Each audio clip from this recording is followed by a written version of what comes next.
अस्सलामु अलैकुम रहमतुल्लाहि व बरकातुहू। यूनानी शिफा खाने में आपका एक बार फिर स्वागत है, इस्तकबाल है।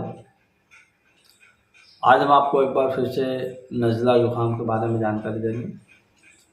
आज हम आपको जो जानकारी दे रहे हैं वो शरबत नज़ली खांस के बारे में।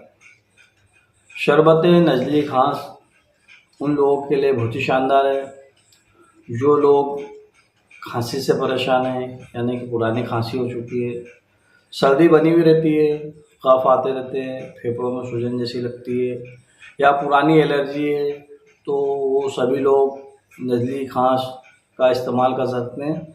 शरबत नज़ली खांस यूनानी दवा है और ये सभी यूनानी मेडिकल, आयुर्वेदिक मेडिकल पर मिल भी जाती है। शरबत नज़ली खांस खास तौर पर नज़ला, सर दर्द के लिए होती है। तो आप इसे आपको इस्तेमाल कैसा करना है इसके बारे में भी आपको जानकारी दे देते हैं।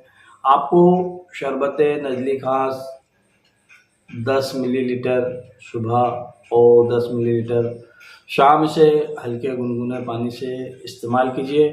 और देखिए कुछ ही दिनों में आपको अगर पुरानी खांसी है, पुराना नज़ला है, सर दर्द है या फेफड़ों में इन्फेक्शन है, कब्ज़ ज़्यादा बनते हैं, तो इन सभी पर काम करने वाली बहुत ही बेहतरीन और बहुत ही शानदार दवा है। आप लाइए, इसे इस्तेमाल कीजिए। अगर आपको फ़ायदा हो जाए तो दूसरों को बताइए ताकि दूसरे भी इसका फ़ायदा उठा सकें।